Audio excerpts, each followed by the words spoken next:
The following video is a recording I made of the coaches from the previous roundtable coming back and discussing their own thoughts about the 2024 NFL Draft. We're going to be doing it's kind of coaches roundtable. We're going to talk about the NFL Draft. I know it's a couple weeks since the NFL Draft, but I wanted to go ahead and have these guys talk about not just what their surprises were with the NFL Draft, but also how they feel about the draft of their particular NFL teams. With me again tonight is Coach Brusso and Coach Barton. I want to welcome them both back in for this. Thanks, guys, for doing this. And let's just go ahead and get started right with it. I'm just going to get right into it. NFL Draft, any surprises besides really the first round? Anything else that was kind of surprising to you? Michael Penix Jr., I think, was the one that everybody was shocked by, just by the fact, one, the Kirk Cousins had been signed, been paying a lot of money, and then he was picked before J.J. McCarthy, and I don't think anybody had that. So, it's always interesting, the rumors that go on. What do you guys think? I'll let you. I'm just gonna leave this kind of open. Whichever one of you wants to answer the question first, or we can kind of just have it be a free discussion as well. Yeah. I think the one thing that I saw that was a little bit, it's not surprising with the team that made this call and like general deal of what happened, but I'm surprised that Xavier Worthy went ahead of Adonai Mitchell in the receiver department. Right now, granted, Xavier Worthy goes to Kansas City. What do you expect, right? More speed on the field. Like Xavier Worthy, solid route runner and everything, but not like over the top. Whereas like Adonai Mitchell, I guess there was rumored character things or whatever, effort when he's not getting the ball and all that stuff is what, I don't know, speculate, but who knows? We're not in the room, right? Yeah. I like Adonai Mitchell a lot. I think he's pretty complete receiver if you can obviously, keep him engaged. But I guess, that's why he kind of fell a little bit to the Colts. But the Colts are always notorious for taking height, weight, speed freaks, and then they can coach them up after that. So that was kind of this end of the first, end of the second round thing. I kind of like cocked my head a little bit, but overall, nothing really surprised me too much. What about you? I think the only thing that caught me by surprise was the number 8 pick with Michael Penix, right? I did rate him to say if he didn't have his injury history, that I would have rated him like 1 or 2. And so I think it's more of a long-term thing for Atlanta, but at the same time, they kind of crippled Kirk Cousins right from the get-go. That locker room's divided, and all the pundits have said it. As soon as there's a little bit of struggle from Kirk Cousins, they're going to be calling for Michael Penix Jr. to take the field. Yeah, it's not fair to either one of those guys. Yeah. But my biggest takeaway from at least the first round was the lack of defensive selection. I mean, usually there's a run on a position here and there, right? But it's usually not so lopsided. Where the first defensive player picked, I believe, was it Murphy? It was Latu.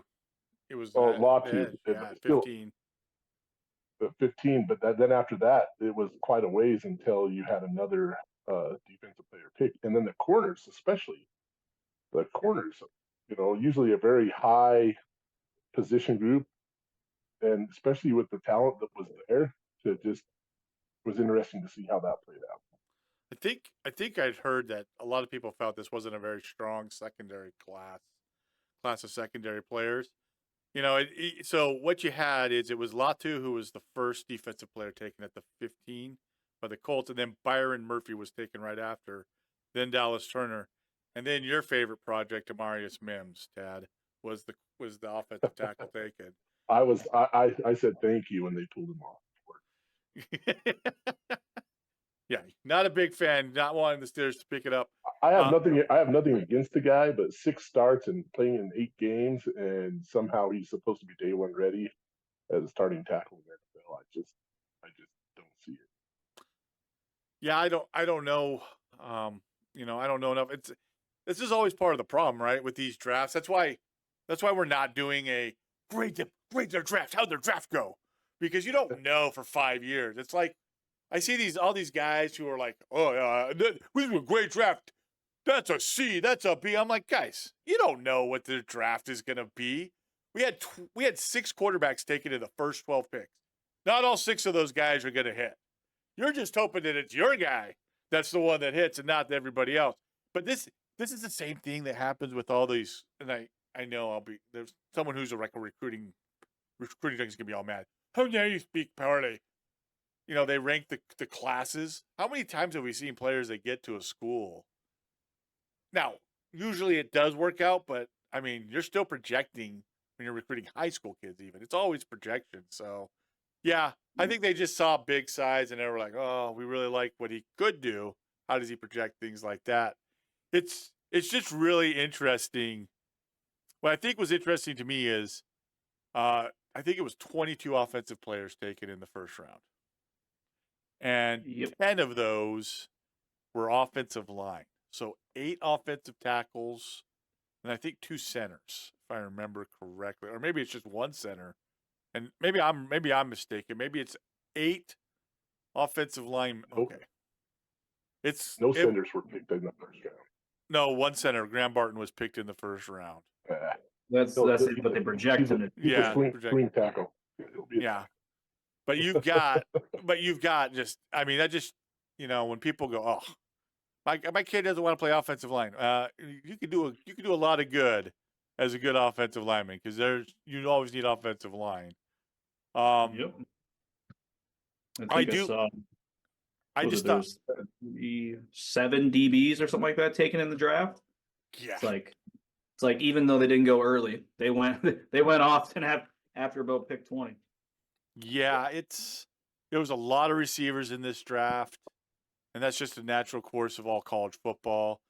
Xavier, I do think it's interesting that the Buffalo Bills traded for another speedster. You could tell that the Chiefs really do miss having Tyreek Hill. They really want someone to replace Tyreek Hill. They were hoping it was Kadarius Toney, but Toney can't even line up right on the right side of the ball. So you could tell they're trying to get something, and now you just have another issue with with Rashee Rice in Dallas. I don't know if you guys have heard this, so I'm not surprised. As for my Niners, Ricky Pearsall, that is a total Niners receivers type pick. That's a guy that you go, oh, that is what I would say is like the epitome of what Kyle Shanahan wants as a receiver.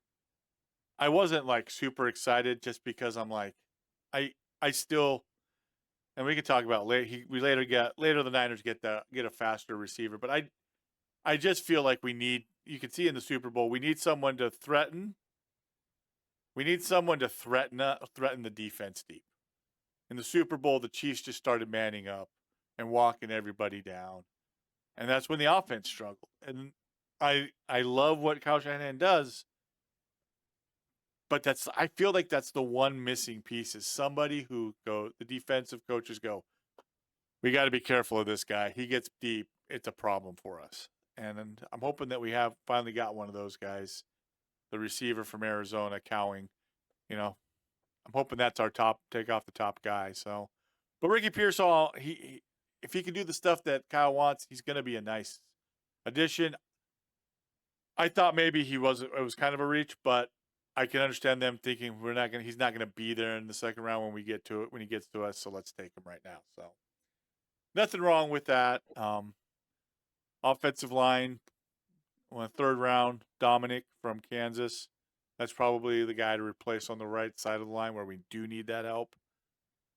So I think for my Niners, I think it was actually a pretty good little draft. Got some people in places that you need.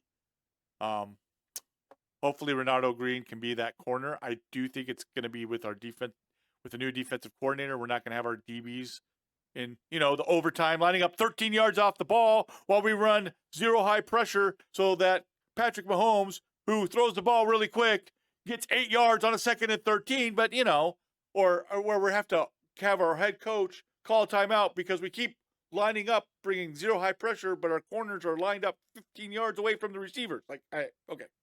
That's a rant that's long time coming. Drives me nuts. So anyway, What are your thoughts on your team's draft, Coach Brusso? Well, I mean, if you look at the Packers, right, there was a couple things that they needed to address, right, with the releases, with the certain trades that were made second half of the year. You look at it, obviously losing Bakhtiari, you weren't paying a guy who cannot stay healthy $40 million, right? Yeah. So why not take a kid who's pretty athletic? I saw Belichick was pretty high on Jordan Morgan, the tackle out of Arizona. Really athletic, a little bit oversetting. Just that's coaching stuff, and I think he can be pretty. From an athletic standpoint, he could at least challenge, right? Richie Walker for the starting left tackle job. Whether he's a swing tackle to start, whether he's whatever you want him to be. Some people said he could project well at guard. Well, Sean Ryan from the UCLA guy, he better step up. I think he's under the most pressure this year to, make get off, poop or get off the pot, right? That's pretty much it, right? So, I like the pick. It kind of solidifies a need, and could have a very high ceiling player. I really like the Edgerrin Cooper pick out of A&M, especially going to a 4-3 defense from a 3-4. You're going to need some fast linebackers, to be able to chase, be able to smack, be able to, cover a lot of ground in a very short amount of time and not be missing too many tackles. Cooper's a height, weight, speed guy. You'll love in Green Bay. I think this leaves Quay Walker potentially to stay in the middle where he's comfortable, and having an athletic guy who can play either Sam or Will based on his tape, I think it's gonna be really good. If you guys know me, I'm a defensive guy by heart, so I love getting safeties on the field. Packers let both their safeties walk this year.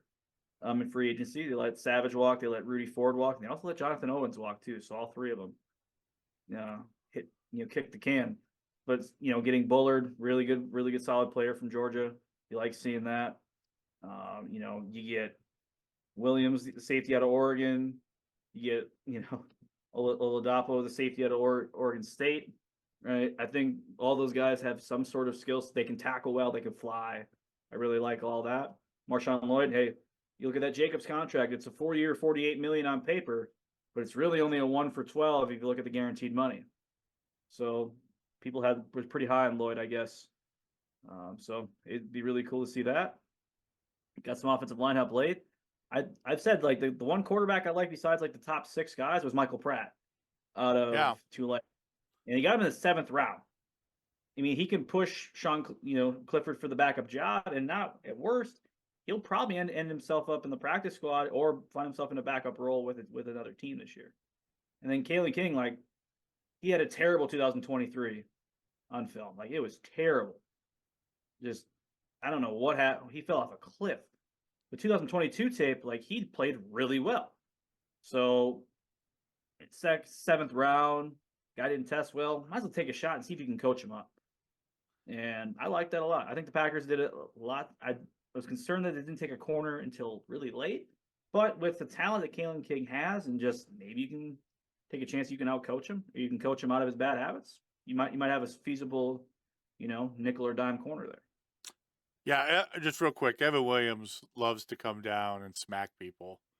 You could see that when he was at Oregon. So I love that. That's the kind of guy that you're gonna tackle. That's the kind of guy that you want. Like he played actually with his hand wrapped, but he would still come up to hit people. So he wasn't afraid to do that. And Kalen King, yeah, here's the thing about that. He had a horrible 2023. What happens if he might end up being a steal at some point? You might have him all of a sudden. You're like, holy crap, this kid who had a great season 2 years ago, all of a sudden. And the problem is you don't know exactly what the issue was at Penn State. There could have been some issues that were going on with him that you don't know about. I mean, that defense held a lot of things, even with him apparently not playing as well. They still held teams to a lot of few points. So I don't know. It's one of those things. Yeah, I'm pretty happy. And look, I'm looking at the picks. I mean, what was it? 1, 2, 3, 4, 5, 6, 7, 8, 11 picks. There's a lot there to work with. A lot there you got a lot of chances at having players hit. Even if even if a quarter of this team group hits, that could be a difference for maker, depending on who it is for your team. Right. So that's nice. That's basically like 4, was it 3, 4 players all of a sudden. We know that can be really beneficial. How about you, Ted? How about your Steelers? The Steelers. Oh, I think they got the steal of the draft with Fontenot at 20. I really do. I've had him as my, I think, 2 or 3 tackle, and to pick him up at 20 was huge. Uh, Everything didn't plan out exactly as I hoped. Once they picked him, I thought that, and he fills that need right away. I think he's a day one starter at right tackle, even though a lot of the people are projecting him at guard. Steelers don't need as much help in the middle, especially now with Frazier coming in Yeah. to play center. Now Nate Herbig can kind of be that swing interior guy, play back up all 3 positions instead of having to be the man at center. But I think that the Fontenot is day one starter at right tackle. Also gives him some depth at tackle because now, even if he doesn't start, maybe Dan Moore Jr. will be over there because I think that Jones ends up at left tackle this year for him, right? Just kind of a natural projection there is or progression. That's where he'll end up. At number 2, the second round, I thought they would, honestly, with all the big wide receivers still on the board, and I didn't think that Frazier was a lot better than Van Pran out of Georgia at center, and I knew they could pick Van Pran third or the 4th round, somewhere in that neighborhood. I thought they would go after a bigger receiver like a Keon Campbell or somebody like that. But I can see with Roman Wilson being picked there in the 3rd round, I can see them using him in some really unique ways. Because Arthur Smith is a guy who likes to power run, right? I can see him doing a lot of 12 personnel with both Washington and Freiermuth, right? And then that allowing Wilson not to be the typical outside number 2, but to kind of work from an off ball position where they can send him in motions, they can run sweeps with him, use him a lot like what your Niners use Deebo Samuel for, right? They can run the ball with him, they can throw the ball to him, and he's an excellent route runner. I thought that was good.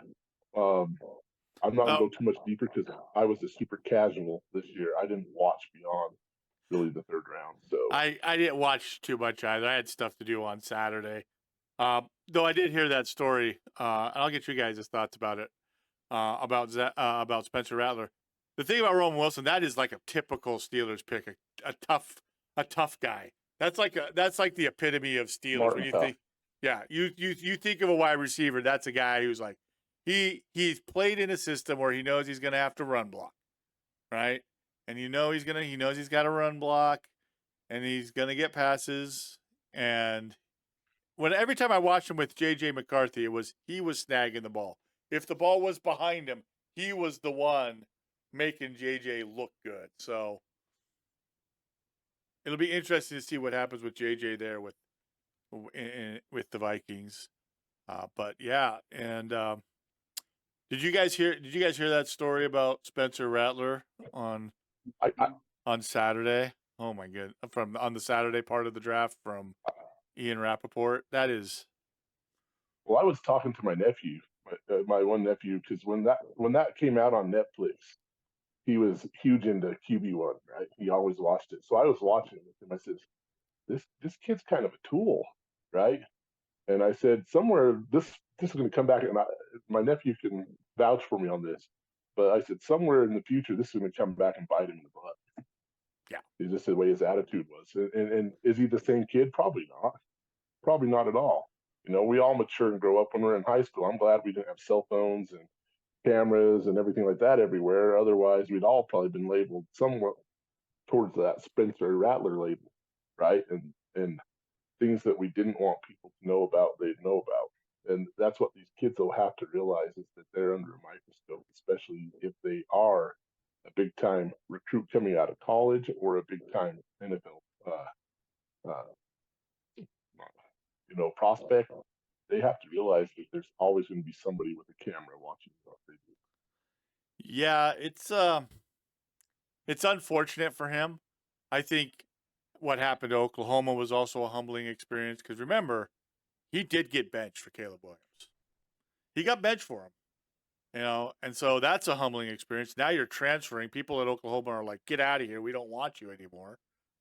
That's got to be a humiliating experience because you were the dude. And I think that's part of the problem with some of these kids coming out of high school.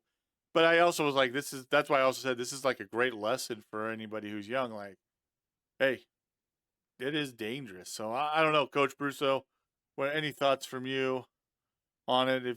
Or did you kind of? Well, I mean, I think, because if you watch the tape, right, from his South Carolina, like he got better at South Carolina. I mean, you look at that Tennessee game. Was that a 22 or 23 where they beat up on Tennessee?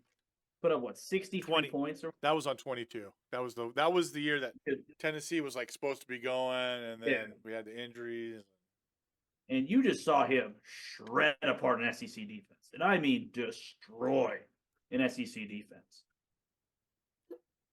Granted, was that one game that one game kind of woke us all back up? Like, yeah, he may have been, a little bit of a head case coming out, kind of thinking his stuff don't stink, right? Mm-hmm. But you see, like you saw him grow up. And granted, would you like to have it be more consistent in an SEC environment with with a first round pick wide receiver, right? Yeah, but I think he did a really good job of that team got a lot better, and he did too. I think he was a prime reason why they got a lot better. And we've all had some sort of Biggie and myself. Obviously, Coach Barton's been around for a while too. Like you've been around some talented guys at the college level, and like when you are recruiting, you do your homework on these kids.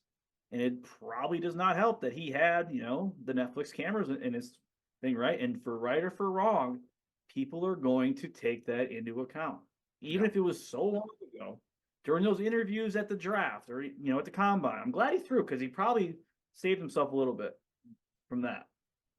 But you know damn well he was sitting in interviews with that, right? Yeah.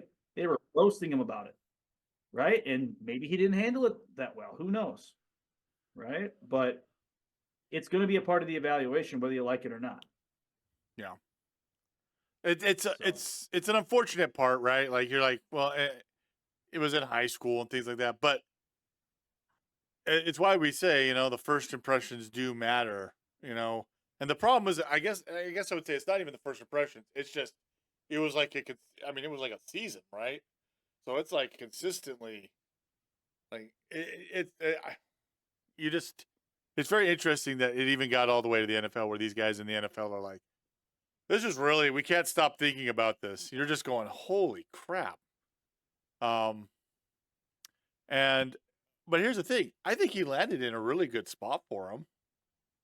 I think he's landed in an extremely good spot. In New Orleans, he's got Derek Carr. He could be honestly starting by the time the start of the season starts. And if I was advising him, I'd be like, just be humble, just go out there, play, and be thankful for it, and then don't say anything. You don't have to say anything. Just prove them all wrong. Be like, hey, you guys were all stupid because you worried about me because I was a senior in high school, and yeah, I was a tool. So what? Now I'm beating you. So I think he went to a great spot. I think Bo Nix went to a great spot for him. Like I think where these guys all went,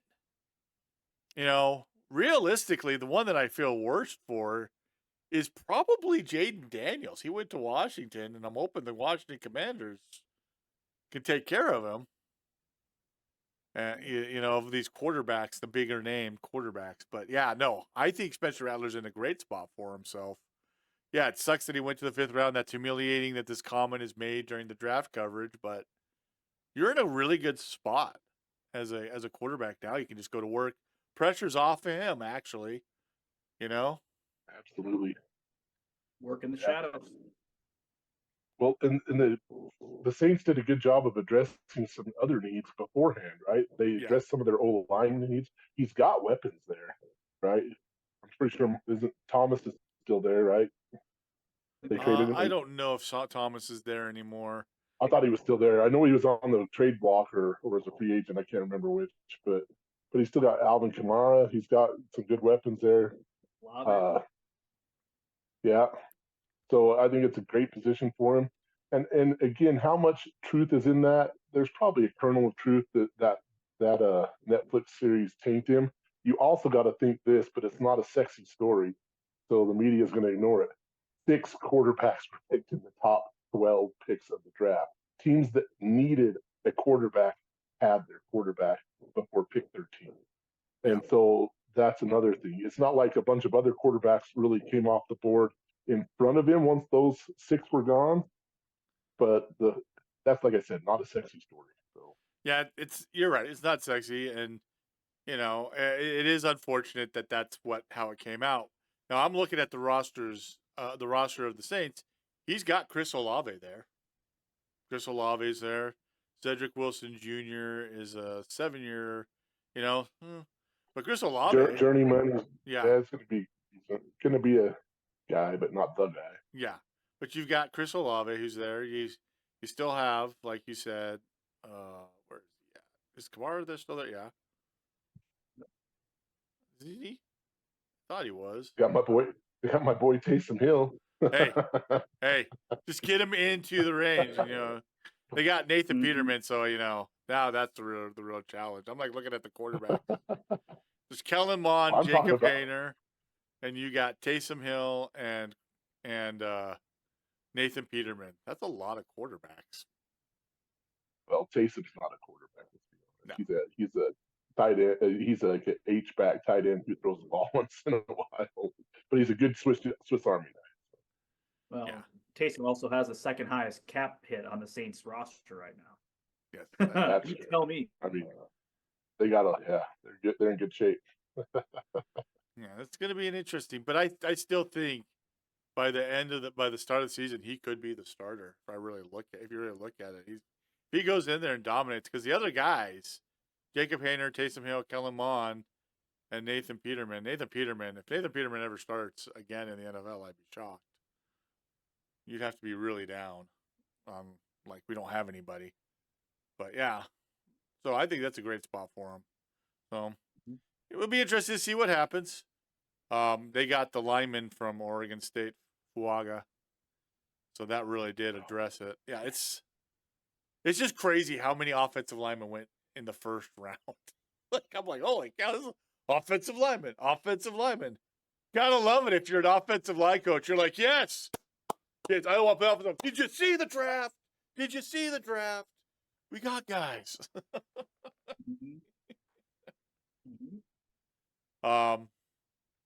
Anything else that stood out to you about anything within this draft?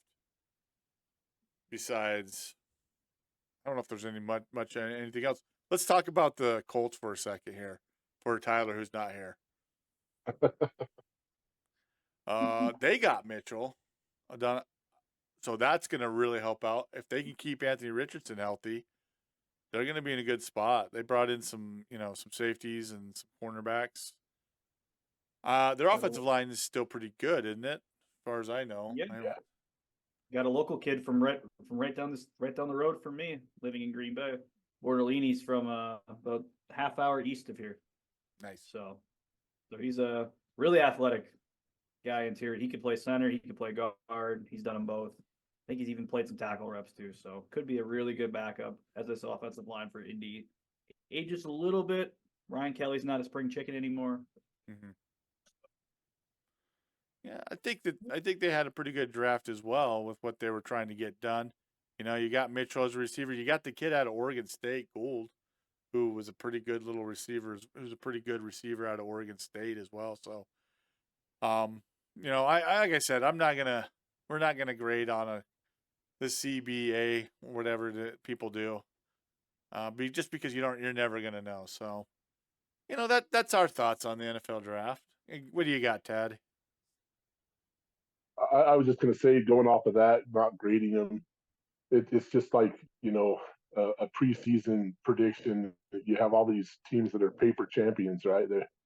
On paper, they're going to win it. And there's always something that doesn't happen.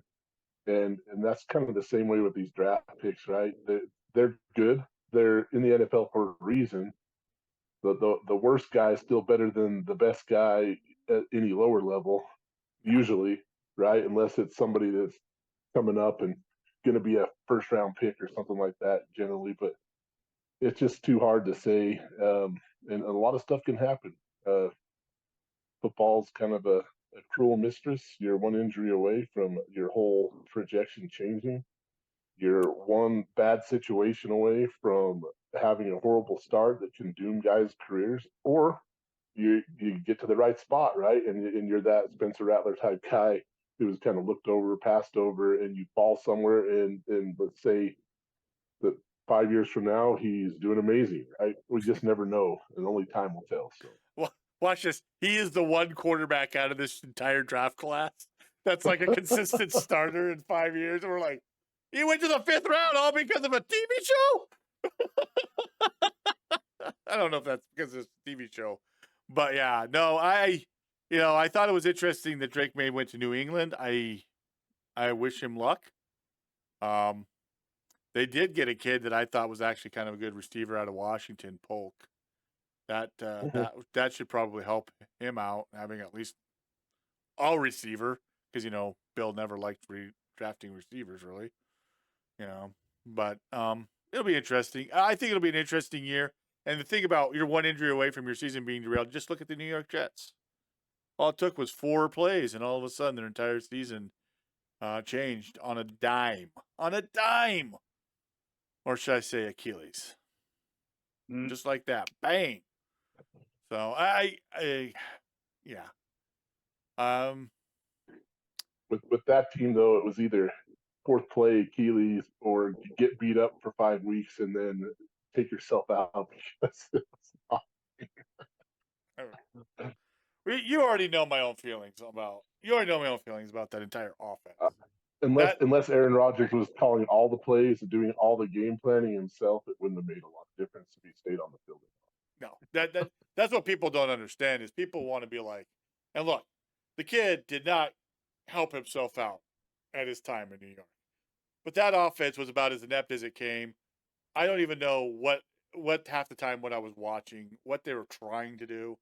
It was almost like, we're going to call this play as though Aaron Rodgers is still here. Well, Aaron Rodgers is in California rehabbing his Achilles.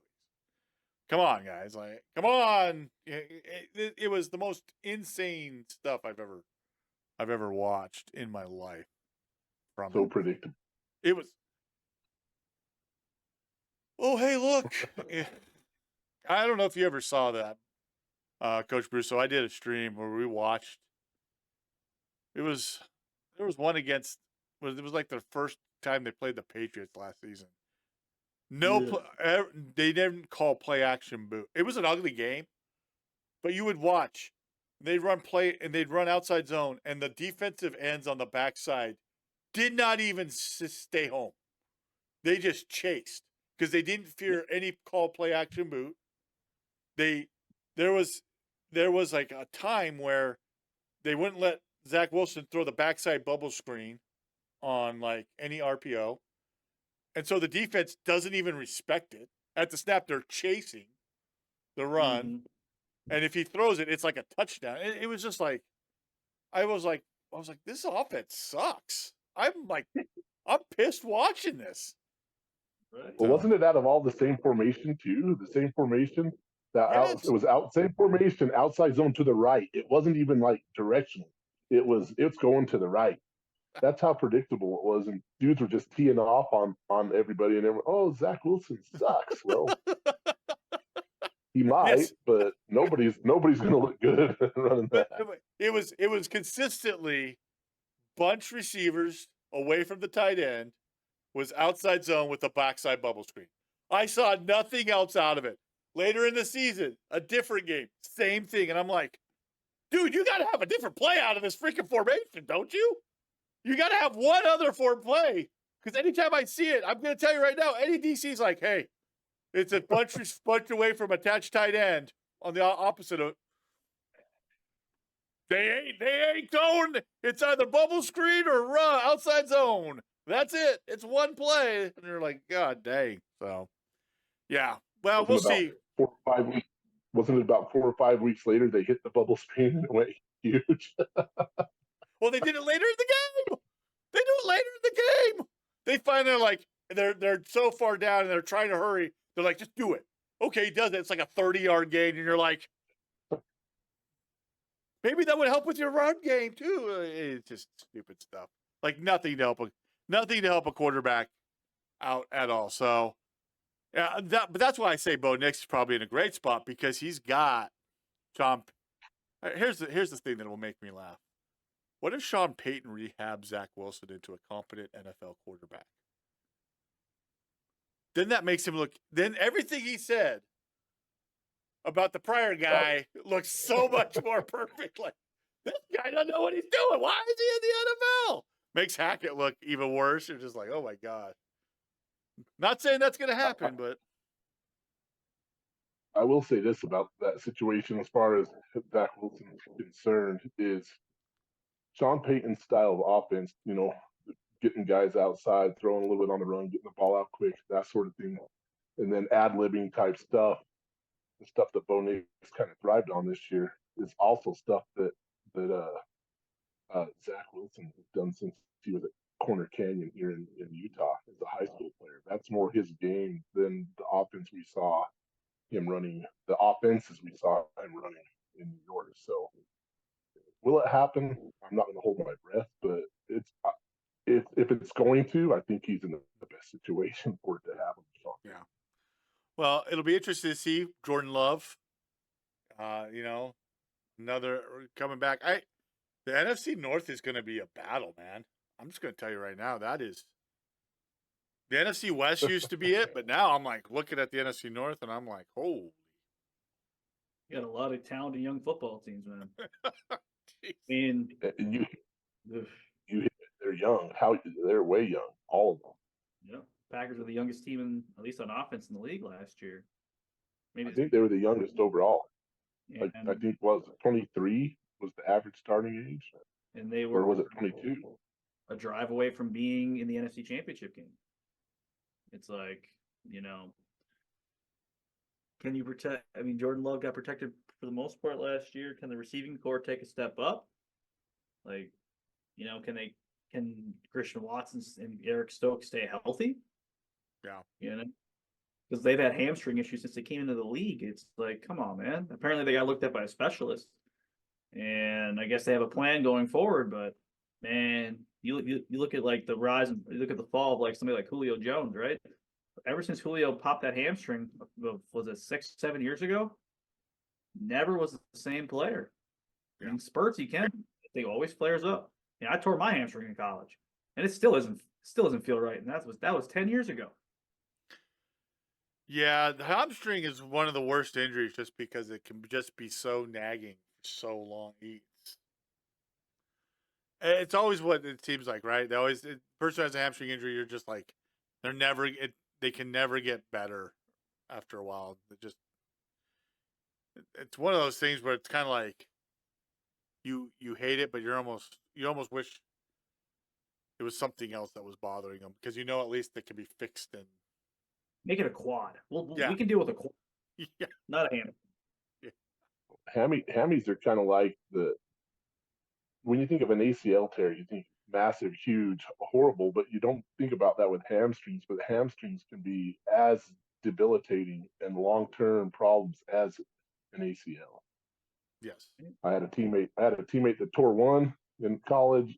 The next was out that whole season. The next year in camp tore the other one and missed half of that season. And he was a running back. He was never the same again. He was slower. He wasn't quick out of his cuts. Wasn't as explosive because he didn't dare. Because he was just, and that guy gets stretched out for like a half hour just on his hamstrings by the trainers before every practice, and he is still on eggshells for it. So yeah, it's one of those that can be really bad. Yeah. No, sometimes it's very interesting when you think about injuries, especially with football. It's almost like we'd rather it be some type of injury that we know, hey, it can be fixed and you're not going to have it nagging on you and causing you issues as you go along. It's just very interesting, the whole thing. So Anything else for the NFL draft that you guys wanted to talk about with regards to it? I think we've covered some stuff, covered our thoughts going into the coming season. So let me ask you this, right? So per the averages, right? Out of these 6 quarterbacks and where they got taken, okay, 3 of them probably will do a solid to great job, right? 3 of them probably will do average to not so good job. I think Jaden, with the fact that Sam Howell basically got murdered in Washington last year, and Washington only addressed one offensive lineman. I think in the 3rd round I saw with the big guard out of TCU. I think It was the Brandon Coleman. That is the Like- only offensive lineman they draft. Yeah. How are you going to set up your rookie quarterback for success when Sam Howell got sacked 60 times last year? Oh, that I don't know. I think it was almost 60 times last year. Like he got sacked. He was on pace to almost push the David Carr record. Oh boy. That's kind of bad. He got sacked Like- 65 times Well- in 2023. Yes, St. Breezes. We guys we coach. What you want to come in here? Breezes? Breezes coaches basketball. 65 times. Like, how are you? Yeah. Like, That is I get it. insane. Jaden Daniels is a better athlete, but do you want to have to prove that every day, every down? I don't think so. Yeah. No. And Breezes, really, thanks for really. Go ahead. sorry. Breezes, thanks for coming in. So sorry. Breezes has been around. He coaches basketball and stuff. So We know Breezes. No, yeah. But I was going to say, really, they haven't taken care of young quarterbacks ever, probably for the last 10, 15 years.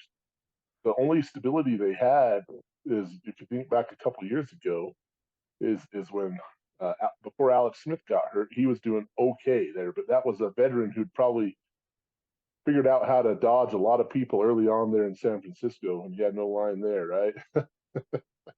But ah, that brief stint where Smith was there, and I can't remember who the young quarterback was behind him when he got hurt, but was it Kirk Cousins? Was Kirk Cousins there?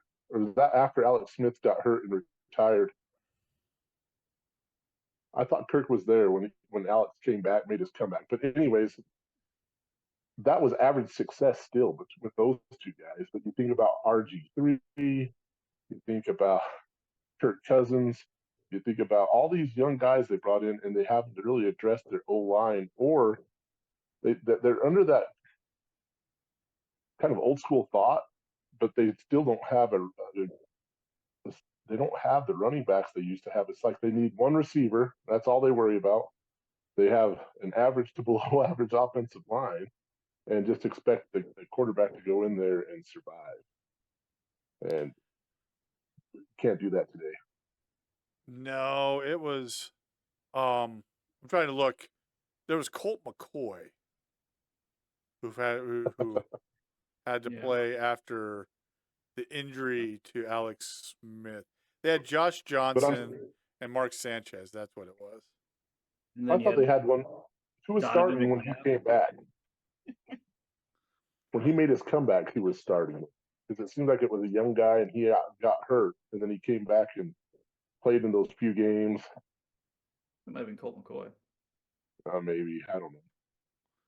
I just don't remember. It seemed like there was big hopes for whoever it was there, and I just don't see anybody having super big hopes for Colt. I mean, Yeah. look at you can go back to what Brunell, McNabb.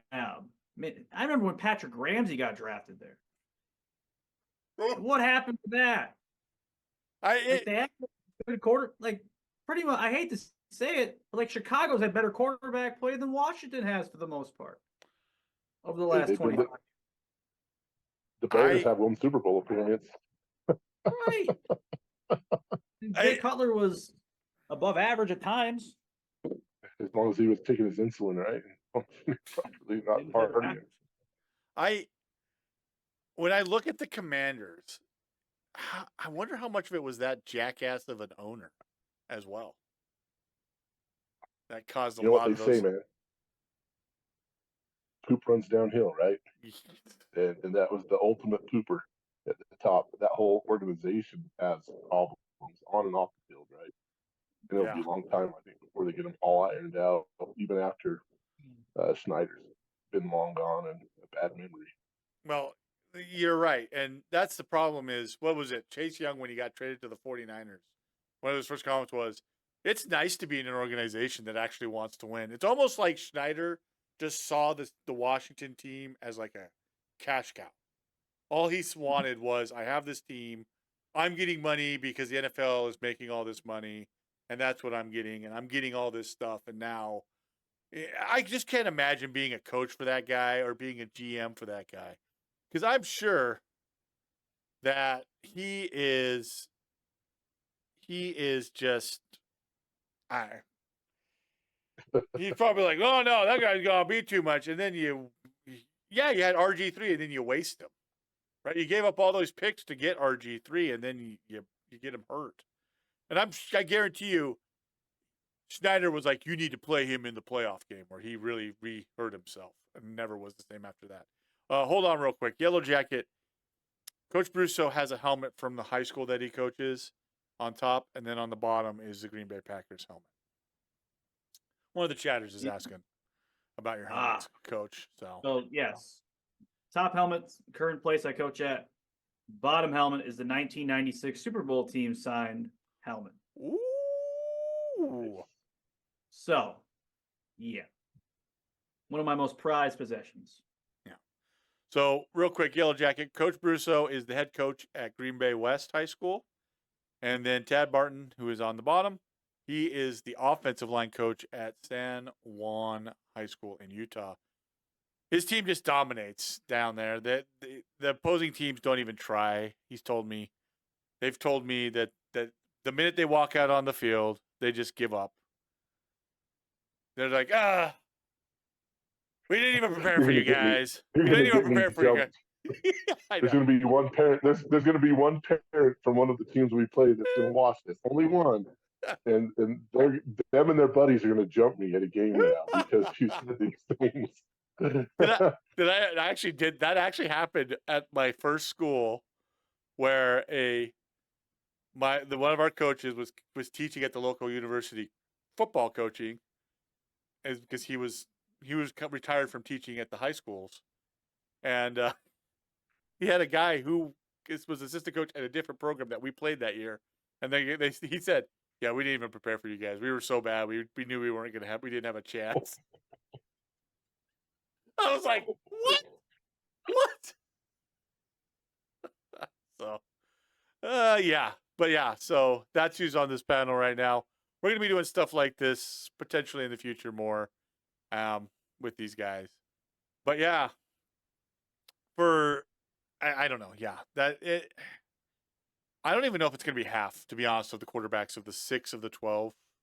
The 6 that were taken. It might be 1 or 2 in reality.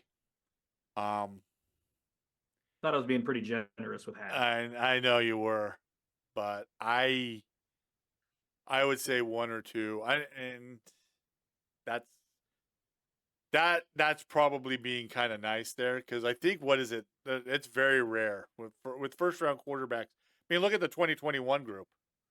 If you really look at it, that's the group that's the most comparable. They had 5, and only 1 is left on the original team. Yes, is that Trevor Lawrence? Trevor Lawrence. I think people hang on. They remember the good old days, and they look back at history and they see that '83 draft class where they had 4, 5 really highly competitive and really good quarterbacks come out of that draft who played at a high level for 12, 13, 14, even 15 years. And they think that every time that you have a heavy loaded quarterback class like this one, they're all going to hit. And that draft class in '83 was just an anomaly, right? Yeah. It'll never happen. You're never going to have that many guys that were drafted and go to these teams that are usually struggling in the what have you done for me lately times we live in, have the opportunity to get through their struggles and be in a system that builds them up and keeps building them up to where they can get through those struggles and make it. Yeah, there were 6 taken in the first round, and all of them ended up being at least consistent starters. I think. Maybe I'm wrong. Blackledge, I think, is the only one. Was like the only one, right? That didn't. You have John Elway, Todd Blackledge, Jim Kelly, Tony Eason, Ken O'Brien, and Dan Marino. So yeah, 4 of the 6 were like. Yeah. I So think didn't Blackledge get like hurt really early and then he just faltered out? I can't remember. I can't remember that. That's a little bit before my time, but it's I just can't remember. Was Steve Young part of that draft class? He wasn't a first rounder, I know that, but was he part of that, or was he the year before? Steve Young went to USFL, so I don't know. Did he get drafted? But he was drafted by the Buccaneers and played in the USFL. But like I said, I can't remember. I know he wasn't a first round pick. The USFL was 82. Well, that might be where he was at. I just know that he was there. Actually, he would have been way earlier because McMahon came between him and Bosco. Well, he would have been 81, 82. Well, here's the thing. So he was it was the 1984 draft, but he went to the USFL before that. USFL draft was before the NFL draft. Yeah. And so he signed with the Express, Los Angeles Express, in March 1984. Played that year, but then that was the one. What was it? It was before the last USFL. That was the last season of the USFL. And then he went to the NFL and was part of the supplemental draft and went to the Buccaneers and then, played in a terrible organization. Another, you'll never have another class. Yes. Of like multiple, I mean, what was it, 3 or 4 Hall of Famers out of that one class of quarterbacks? That's, I think what? The 2004 draft is probably the most comparable. Yeah. You had Eli, Rivers, Ben. Can't remember anybody else. Let's see here. 2004 draft. I'm trying to remember too. Wasn't that okay? Let's go. They swapped. Eli and Rivers swapped, right? They swapped picks. Yes, they picked him and swapped because Eli said he wouldn't play for the Chargers. Right. Yeah, he's like, I am not going there, and they're like, yes, you are, and he's like, no, I'm not. And they're like, oh, no, you're not. That was the draft. Sean Taylor went to the Redskins. That's right. Man, I want to know who in which organization were best friends and did each other a favor. Because someone did somebody a solid there. Call up and say, hey, take Sean Taylor. Yeah, the guy taken after him was Kellen Winslow Jr. That oof. Kind of missed on that one. Not a great human being, right? Yeah, kind of missed on that one. Yeah, I think there's only 3 out of that class that are, but it might be the closest. Yeah, so I hate to say that, but I don't know which one it will be. Which one of the 2 will be the ones. Like I said, they go to places that are great for him. Problem for Penix is he's got Kirk Cousins ahead of him. If as Tad said, if things start going to crap, then the pressure's going to be put on Penix to come save them. Really unfair in that situation. It's almost like they drafted him because they think we're not going to be near the bottom again for the draft or near the bottom of the draft class. And this is a top 10 pick. We're not going to have a chance at a quarterback like this in the future. So we got to do it now. And we'll sit on him and we'll just eat the 2 to 3 years with him. And then that's our dude. Cousins coming off an Achilles, you never know what you're going to get, right? He could never be the same again. Yeah. So. Yeah. Well, and if you're thinking this is the best QB for us, and we're not going to have a chance at a QB like this in the future, next few years, I could get it. But there's teams. How many times have the freaking Redskins been in the top 5 picking? I think I'd be exhausted. I said Redskins, didn't I? I'm so used to the Commanders. How many times? You're just like, God, how many? How many times? Hey, they might be back, man. There's a lawsuit from some Native American groups that are suing the league to change it back. I So don't think it will, but I like, don't think it will either. But so Who knows? so who knows? But that you can just tell which organizations are just, how do you put it, bad organizations, because they're just always back at the bottom of the draft. It feels like. yeah, the Browns probably wouldn't have picked anybody because they'll be back there. We could talk That about that. contract. We could talk I about had that to to go. Sean Watson. I had to go. Ironclad. Hey. How about them Texans? The Texans were like, yeah, take him. Take him. We'll get this guy and this guy and this guy. Like, hey, Browns fans, how you feeling right now? You just helped build up the Texans. Oh, the Haslams, man. Wow. And wait, real quick. We just say, how about the Kansas City Chiefs going for speed? One of the things I do feel like, one of the things as well, because of Patrick Mahomes, I feel like a lot of teams are also so a lot of teams passed on Patrick Mahomes, so now everybody's freaking out that they're passing on Patrick Mahomes. Is what I feel is happening. Right? It's always what happens in these drafts. People miss, so now people are like, dude, well, we didn't know Brock Purdy could play quarterback. So now which guy is it in the late rounds that no one's paying attention? Like, it becomes like a mess sometimes with these. The Tom Brady effect. Yes. Yes. You're chasing maybes and what ifs and ghosts. It's like, oh man. But think where all three of those quarterbacks landed in the supporting cast and the teams, the franchises that they went to. It wasn't one of these cellar dweller or top 10 pick every season, might get out of that pick once in a while teams. They're teams that were good and had that supporting cast and that winning culture there. Every one of them. The Patriots, the Diners had a great team built, there, and thought Jimmy G was going to be that guy, but exactly. Yeah. Well, one of the things, that's the other thing about all these. It all depends where they're going as well for these quarterbacks, right? And I know that's so cliche to say, but it does matter. Patrick Mahomes is with the best quarterback for him, bar none in the NFL. Andy Reid is the best quarterback for that guy because he lets him do the stuff that Patrick Mahomes does that everybody's always shocked by. I don't know that Patrick Mahomes gets that in any other organization or any other offensive coordinator, right? They might be like, you got to throw the ball on time here and do this and do this. Andy Reid lets him kind of, crap. Andy Reid called a freaking play that was written by a janitor in a game. He has told that story, guys.